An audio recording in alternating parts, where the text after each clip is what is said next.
Good morning, everybody.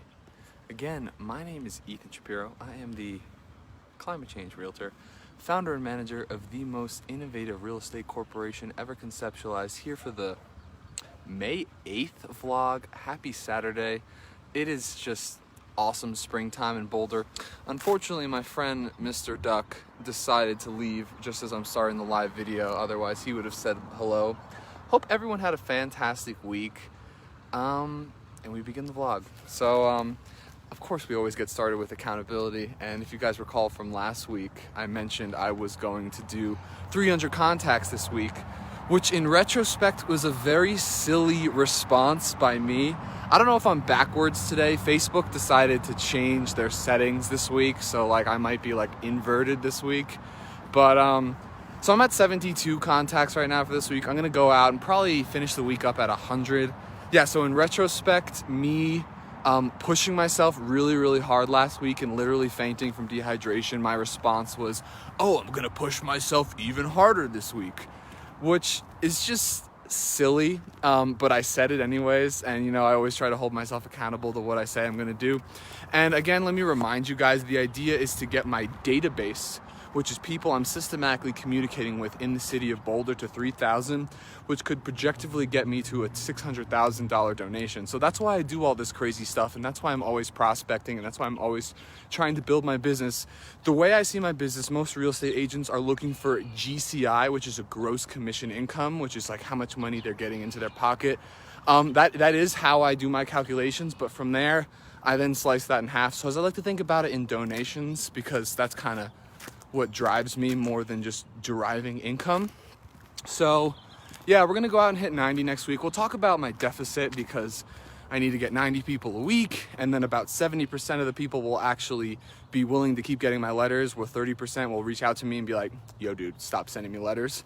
So that's where I do 90 a week, because if I do 90 a week until October 2nd, I will projectively get to 3,000 people, because I was already at maybe like 1,350 by the time I started doing door knocking pretty aggressively again. We are at Elmer's 2 Mile Park this morning for a lovely vlog. And I didn't exactly know what I wanted to talk about today. And honestly, I never know what I'm gonna say until I say it. So honestly, I think this week I just want to talk about minimalism, because I love minimalism. The idea of kind of minimizing, whether it be what you consume, what you think about, or how you live your life. I try to keep things very simple because I realize I'm a very complex thinker, but at the same time, I don't think finding meaning, fulfillment, happiness, purpose in life, which we talk about every single week, is all that complicated. So I guess I'll bring it back to Descartes' Meditations, which is actually like kind of where I started my minimalist journey, which is Descartes wrote this really profound philosophical work that's probably the most influential philosophical piece I've ever read, and I actually never finished the whole thing. I only read like the first couple chapters, which were really impactful on me, where, oh, look at Mr. Duck's over there. Sorry, I get really distracted. But yeah, I really love ducks. And I really love sheep too. Ducks and sheep are kind of like my favorite animals. But yeah, so what he does is he kind of strips away all of his preconceived notions about existence, knowledge, and meaning, and tries to start from like a very bare root. Just like, okay, I don't know anything. I assume I have no knowledge whatsoever. Where can I go from there? And I really love that way of thinking about things. So I'm very much a non-objectivist. I kind of see things as very subjective, I suppose. I don't hold very firm beliefs. People might think that I'm like extremely passionate about solving climate change because I'm the climate change realtor and I donate 50% of my commissions to fight climate change. But in all honesty, the reason I do that is because I was looking for a way to help people in my job, and I want it to be very equitable. I don't want to help a certain group of people. I was looking to help everyone as much as I could, because I'm very big picture. I want to try and save the world and help as many people as possible. So I figured we all live in the climate. So I figured if I could help the climate become healthier, I could literally help all people on Earth. Now, whatever you think of that is what you may. But so back to like on to minimalism. So minimalism, yeah, minimizing like what you do. I know we're very big consumers in the US. We have lots of products in the store. You can go in and you can buy all sorts of things. But the key is what I talk about all the time is what's going to bring you meaning and happiness in life is relationships with other people. So, yeah, I mean, I grew up in New Jersey. I grew up in like a 3,500 square foot house or something. I think we had like 3 cars. I won't lie, having a pool is really awesome. If I'm a minimalist, I would love to have a body of water to swim in. But you always go swim to the creek, or not swim in the creek because the creek's really cold.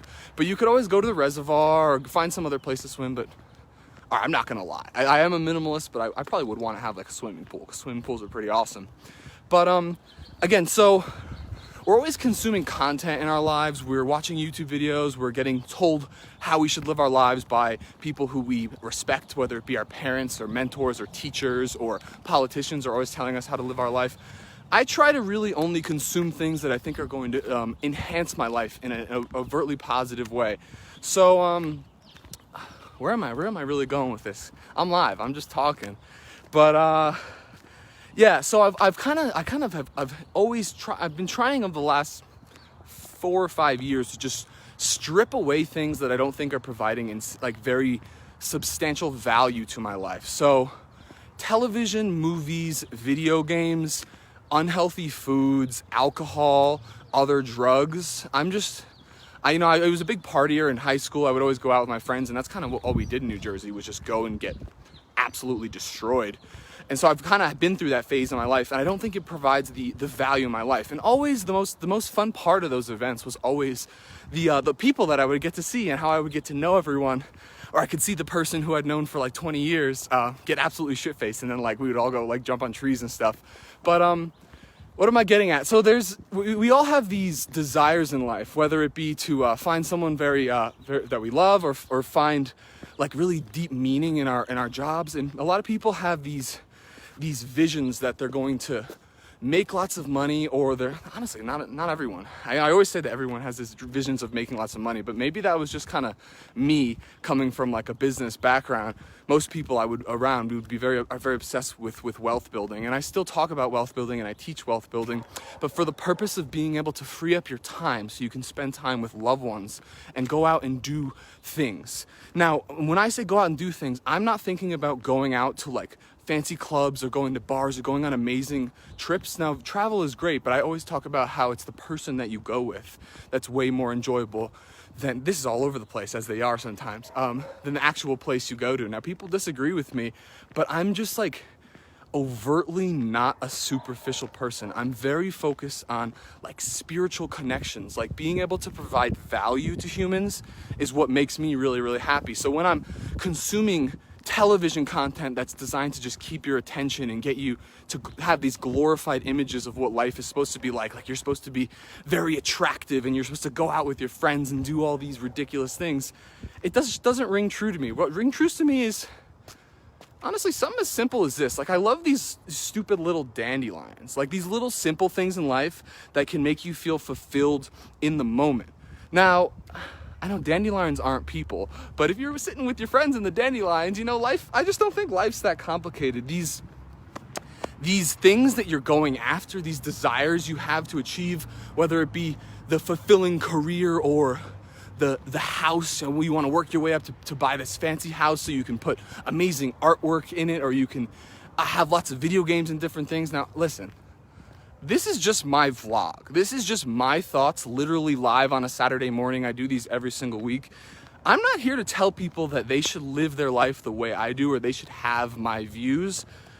But I just feel like there's a lot of toxicity out there. And minimalism allows you to just kind of be like, what do I really need in life? And it's really as simple as food, shelter, and love. Like, those are the 3 things that people really need. Morning. And am I gonna keep going? Honestly, I'm good. It's been a great week at Climate Change Reels. Should I finish the minimalism talk? Yeah. I eat plant-based. I eat all organic now because I want health, because health is important, so I can spend more time with my loved ones. I like exercise. I like spending time in nature, and I like meeting new people and seeing their experience. So that's the most meaningful thing in life. The moments in my life that I've felt the most full of love, whatever you want to call it, or of fulfillment, has been moments when I'm like joking around with my friends, or I'm on an adventure with my friends. Talking about travel, you can go and see the world by yourself, but I feel like it's like you don't really get to experience it unless you have someone to like break stuff down with. So I guess this really wasn't like a minimalism rant. This is kind of just like, I didn't have anything to talk about in regards to real estate this week, so I just came on and talked about something. But I'm here every single week. You guys got to cut me a break. I'm decently creative, but I'm always trying to come up with interesting things to talk to you guys about. But yeah, well, run back on real estate. We got the closing coming up 2 weeks from Monday. I'm gonna be making that $5,000 donation. I'll be talking about business accountability, all that stuff every single week. But I'm not building this life. Whether you agree with me or not, I'm going to build a $1 billion company, and I'm going to give away, and while going there, I'm going to give away half of my income and still build a $1 billion company. And if you don't believe that that's going to happen, you're just wrong, because I'm never going to give up until it does. And that's the key, and that's the things I really want to show people, is that if you know you're going to accomplish something and you're willing to never give up, you eventually will. If it's just like key, you don't give up till the day you die. So I'm going to build up a $1 billion company while giving away 50% of my income and inspiring people to live a more fulfilling life, not based on consumerism, but based on having strong relationships with others. And when you have relationships with people, you start to see that some of the decisions that you make in life are like silly, like how you overemphasize these materialistic things like a house or a boat or a car. And then when you get those things, you feel really good for like a week, but then it just becomes another part of your life. So you don't want to get accustomed to these things. But you know what feels good all the time? Being the person who's responsible for putting a smile on someone else's face. Being there when someone is really stressed out and needs your help and you're there for them. I know this stuff is powerful. I know this stuff is meaningful because I've been spending my whole life trying to do it. Even though people don't always do it for me, I still do it because it makes me feel good. It makes me feel like I'm achieving my ultimate self. And that's a great reason to be in real estate, because every single transaction is another person where you have an opportunity to help them. So Climate Change Realty, I'll be going independent probably in November, which means it'll literally be like, right now it's Ethan Shapiro, Climate Change Realtor with Coldwell Banker, but it'll just be Climate Change Realty here pretty soon. And I'm going to build this brokerage up in Boulder for many, many years. But the idea is to expand these ideas as far as I possibly can, a focus on giving back to others.